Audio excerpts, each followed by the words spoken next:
챗 GPT 혹시 해보셨어요? 저는 조금 해봤어요. 나 안 해봤어. 아예 안 해봤어요.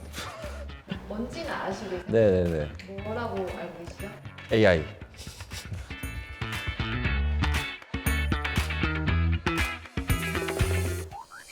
대구 유명한 맛집.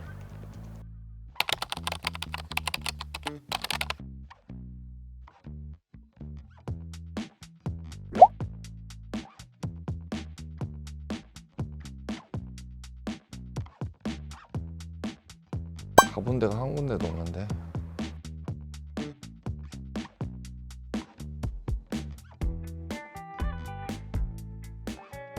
아니, 막창 좋아하고 생고기도 많이 좋아하더라고요. 구독 조회수. 올리는 법.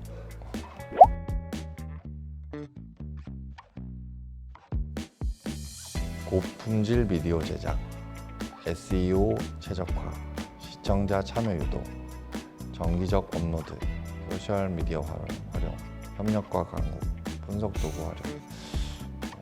네, 와, 장난 네 맞아요. 계속 나와. 인내와 꾸준한 노력. 네.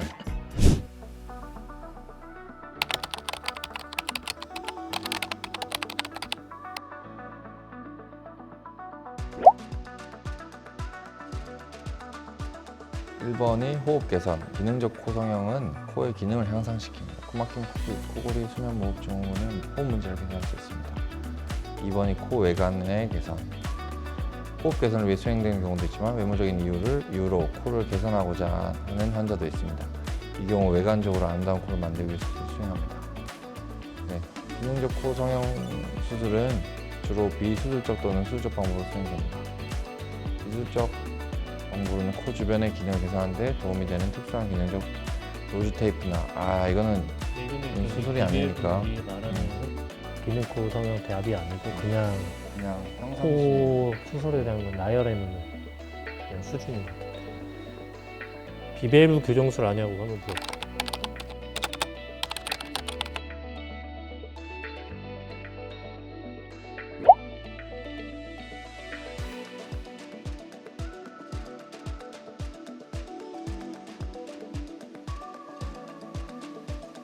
두루뭉실하게 이런저런 얘기만 갖다가 다 써놓은 것 같아요. 기능적 코 성형 말 그대로 코의 기능을 개선하고 미용적인 성형을 같이 한꺼번에 개선한다.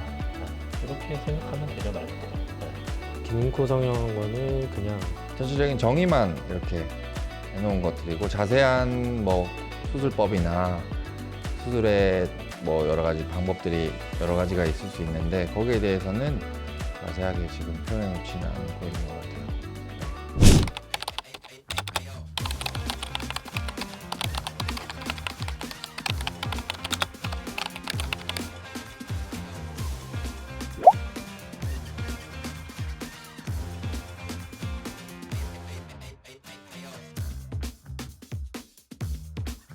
어디로 가야 되는지 물어봤더니 이비인후과랑 성형외과에 대한 정의를 하고, 그러니까 이비인후과 정의는 그냥 이비인후과 전문의는 코와 관련된 호흡 문제, 코막힘, 비중격적 문제, 비염 등의 의료적인 코 문제를 다루는 전문가입니다. 기능적 코 수술이 호흡 기능을 개선하기 위한 목적으로 수행될 경우 이비인후과 전문의의 상담을 받는 것이 좋고, 성형외과 같은 경우에는 주로 외모 개선 목적으로 성형수술을 수행하는 전문가입니다. 기능적 코 성형 수술이 외모 개선을 위해 수행될 경우 성형외과 전문의의 상담을 고려했습니다. 이게 정의 자체를 좀 다르게 얘기한 것 같은데, 기능적 코 성형에서 그 기능을 이제 미용적인 목적 자체도 그 기능의 하나로 표현을 생각을 한 것 같고요. 기능 코 성형이라고 하면 기능적인 부분들을 같이 다루는 부분들이기 때문에 실제로 성형외과에서는 한쪽 비염이나 비중격적인 부분들의 개선에 대한 수술적인 치료를 하지는 않기 때문에 보통, 물론 요즘에 하는 성형외과 선생님들도 계시긴 합니다. 하지만 실제로는 기능코 성형의 정의, 사용하는 그 단어의 목적만 봤을 때는 기능적인 부분들에 더 방점을 두고 있기 때문에 저희가 생각하는 거로는 이제 이비인후과에서 보는 게 기능적인 부분들을 개선하는 데 훨씬 더 이제 중심을 둘 수 있다고 생각을 해요. 네.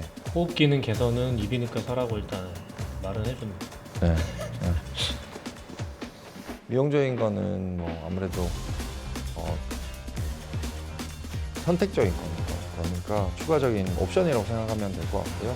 이제 그게 바로 뭐 목적이다 하면은 기능 코 성형이 아니라 그냥 코 성형이죠. 네. 성형 결국에 이제 뭐 많이 한 사람 그리고 뭐 돈 좋은 사람이 잘할 수밖에 없죠. 그거는 이제 결국에 말 그대로 미용이니까 많이 해서 잘하는데 뭐 그건 다 서로 다 자기 잘한다고 할 거니까. 네. 그렇죠. 준비해야 할 거.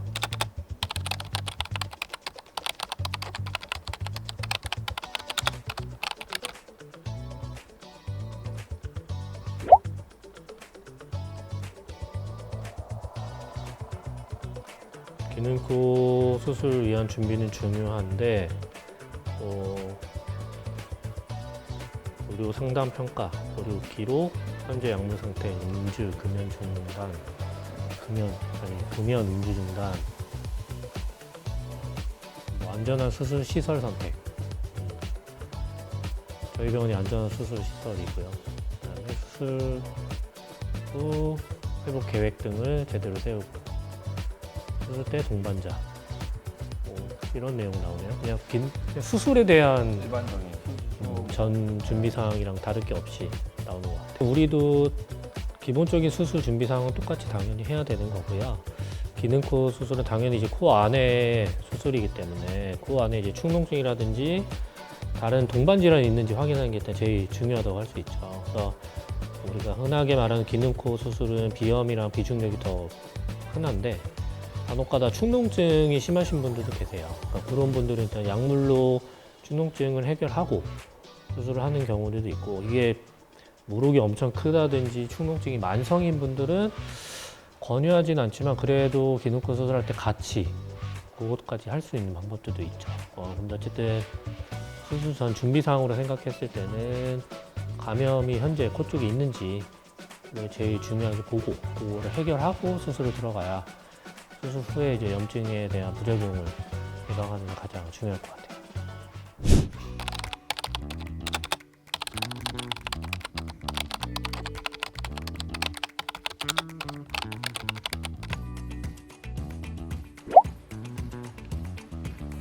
네, 미국에서도 기능코 성형이 수행됩니다.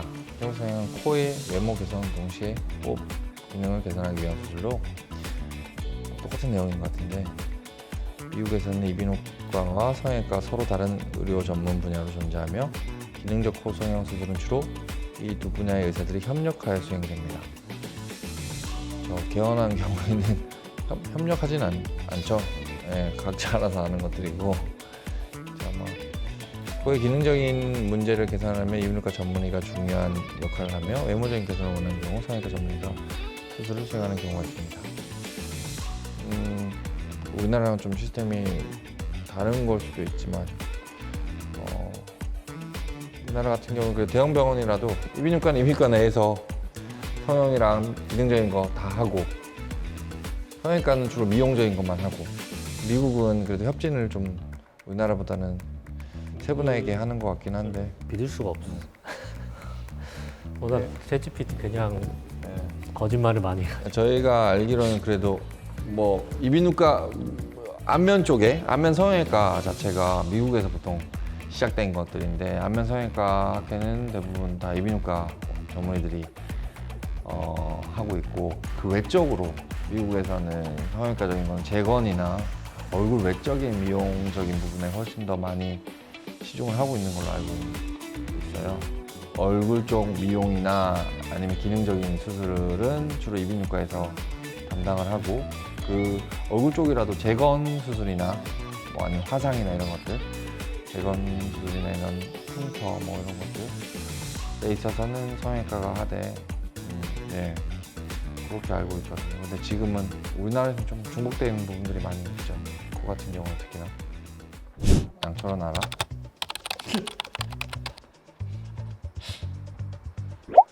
오. 한국 출신의 연구자 및 학자 중 한 명일 수 있습니다. 그러나 국제학계에서 양철이나 특정 유명한 학자나 연구했던 정보는 저희 모른다는 거. 논문을 써야겠네요. 다시.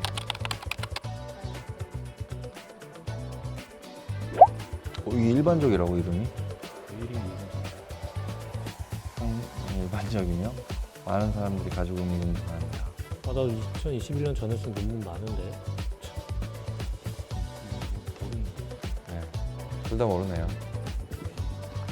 챗GPT는 역시 이게 좀 민감한 질문에는 약간 대답을 회피하네요. 그래서 저희랑 저희 병원은 아직 잘 언급을 잘 안 해주는데 아마 하이퍼클로바로 하면 검색이 될 수도 있어요.